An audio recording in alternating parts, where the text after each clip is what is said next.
So let's move on to pack 4. Now this is divided into 3 parts, which is adding more things to your back office, the things that we've covered in the first 3 packs, and then creating your own release and promotion plan. That's the second one.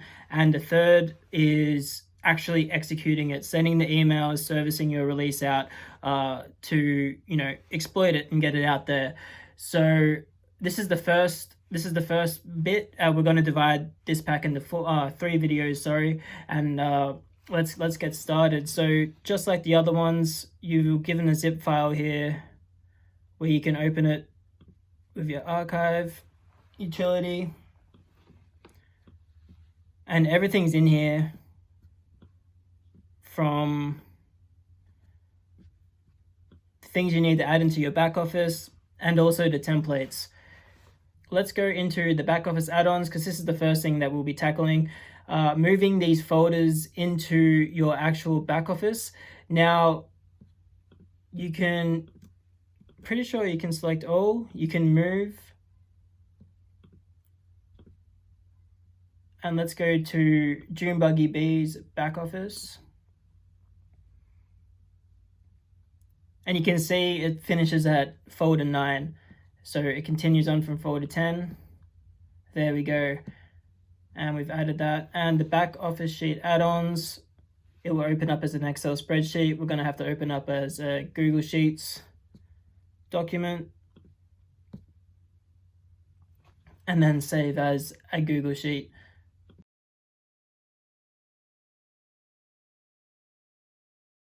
Now this is all in the PDF that you would get, but I'm just showing you here as I've done throughout the whole course. So it's right click, copy to existing spreadsheet. Now we need to find the back office spreadsheet wherever you've put it. Here I've just got it where all the folders are. So it's copying to the sheet, successfully copied, and we would just be doing this for the other ones as well. I don't think you can select all and do them all at the same time, which is a tad annoying, but again, this is setting you up to keep everything organized. So it is worth it, and as you can see, it's taken me, a minute? Not even that, just to do that simple step. Back office, done. That's the old one that we deleted. Now we should be able to go back to the first pack or your back office, and it should be in here now.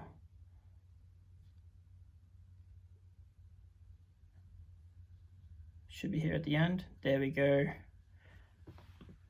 It says copy of. You can just rename it to just say press releases. But all these sheets have the timeline. This release timeline has all the dates of 2020. So when going into 2021, you would have to figure out the weeks and do your own thing there. But I've set that up for you there so you can actually get started. Cool. So that's it. You've onboarded all the additional things to your back office sheet and all the additional folders that you'll be linking. So from memory, we put the press release for Junebuggy B in the take it or leave it single. Yep. So now we would move this to the press release folder. Create a new take it or leave it. Boom.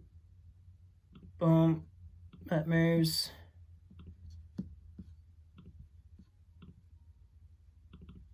What have I done there? Press releases, yep. And pretty much like we did in pack 1, we're just linking linking the folder here. So what was the folder called? Take it or leave it? Oh, I can't remember. Oh yeah, it is. Cool. No worries. There we go. And then the PDF we can link as well. Remember, this will be shared to anyone who can see the link. And that's finalized, but you can see here as you add more, again, it's not a Google Drive lesson, but you would add another row when you create a new press release, and you can actually say it's a draft. And once it's finalized, you can move it over, and you can store the doc here as well if you ever need to lift the embargo or anything like that. So the date added today, 28th of April. And there you go.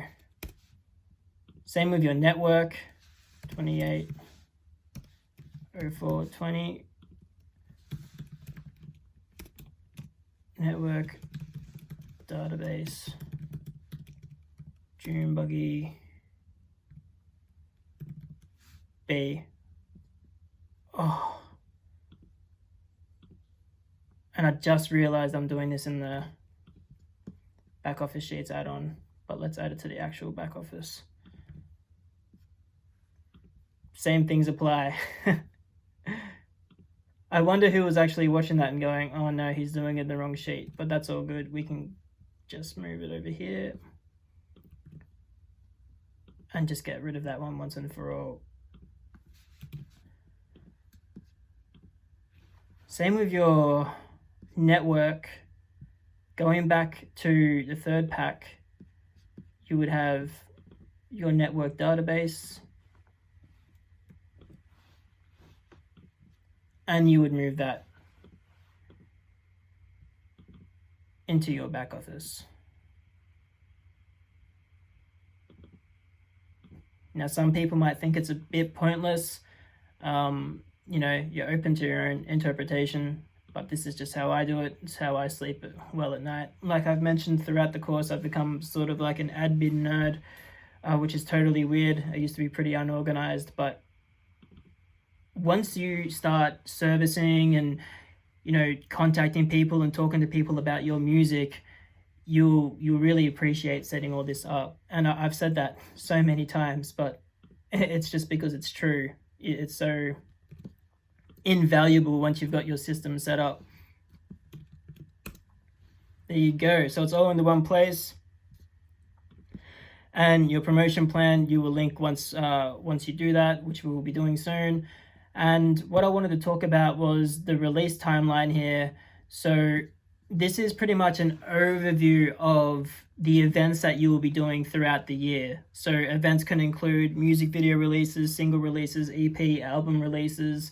It can include shows. It can include, if you've got a fan base and you want to do a meet and greet or something like that, something creative, then you would put that in here. But each event is allocated to a column. So this is the take it or leave it single. This is the first event. And say I have another single in a couple of months ready to go called Go For It. I just thought of that just now. But this is the current week we're in, April 27th, May the 3rd. So I would say block out maybe 5 weeks. And I can't remember what the release day we had on the press release, but that doesn't really matter in this example. But say the release date is May 22nd. You can just put notes, sent to stores. You can even, if you're working well in advance, you can say have assets completed, create PDF, but you'll be doing that for the next single. So you might take a week off and then you would start planning out,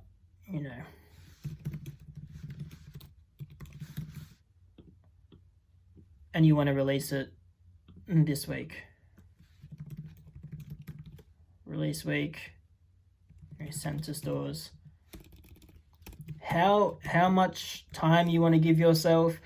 You know, is this go for a track just a throwaway? You don't think it's worthy of spending more time? Then so be it. Some people release one track every week, but obviously you can't keep sending like one press release to a person every week. You're going to start, annoying them because they haven't even had a chance to check your other release. So you've really got to pick and choose which of the stronger tracks you think are strongest enough to allocate the most time to.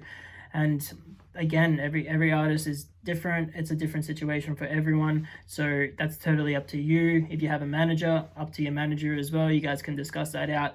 This is just the template on what I use to get a visual representation and say, okay, I've got 3 singles in the works, and in this case 2 singles, and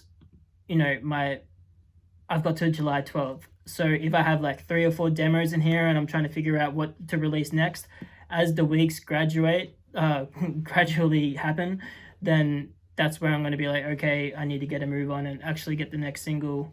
You have to be moving a month in advance of your people that like your music and listen to you, your fans or your following.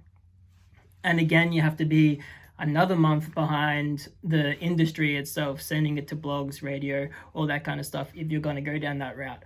But that's it for the first video.